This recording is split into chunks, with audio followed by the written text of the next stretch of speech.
tusaale marka shax aad sameynayso waxa laga yaabaa qofkii inaad ku dahayso bal haduusan dulqaad lahayn marka qaar soo kala kulmaysin caqabado inuu qofka aad muranta waa saytii weydin magaalada wal dhibaato ama waaye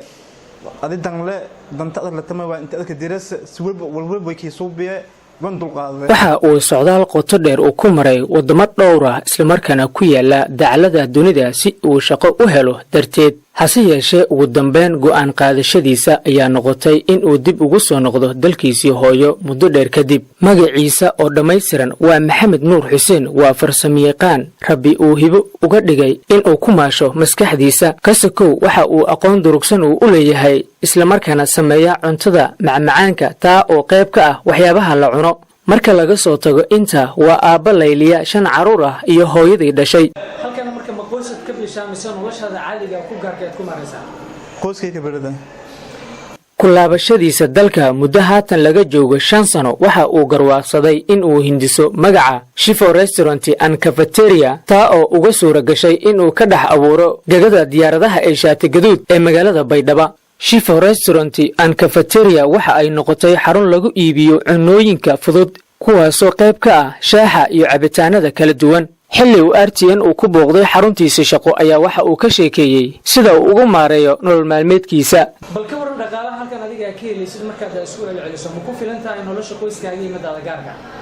ma sha Allah idan ka filana waxyaabaha halkan aad ku sameeyso markaad hal iyo labaad ka soo qaadato maxaa kamid sida ku bushinka oo kale samee kiyaataga oo kale sida kafeelaataga oo kale si shaayga masalatiga oo kale si sambuuska oo kale si shawarmada oo kale si jeekayka oo kale si mooska oo kale maxamed waxaad kamid tahay qof ganacsada ayaa tahay ganacsi markaad sameeyaysid dad kala duwan oo dabeecado kala duwan ay ku imaanay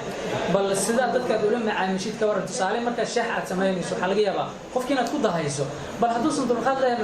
marka qaar soo kala kulmaysin caqabado inuu qofka aad muranta waa saytii weydin magaalada wal dhibaato ama waaye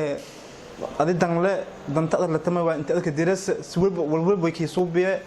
dulqaaday markii marxaladaas oo kale ay dhacdo wax walba way dhacaan bal sidaad ku xalisaa sidii magaalada ma ka xaliye inta aad halkan ku guda jirtay 4 sano ama 5 sano ee hawshan ay ku socotay ma jirtaa caqabado adiga la kulantay dadka ganacsatada ama dadku xiibsanahay wallahi walbadan ma jiray laakiin wala shay korma ee dadka laakiin isku xalmay maskaxdiyo نمر دبعيدس إذا كو فيلا تكو هنتا سليبي كي دبعيدس هنتا يقل أجمع. هل كان مهرد هذا حق مستقبل كرجين ساينة كوسو كرمس؟ والله ما يفضي اسم مشينك أو بروسس سماياس سيدا مشينك أو جبسي سماياس وراسا عسكرين تسماياس وراسا أنت أنا كل يفضي.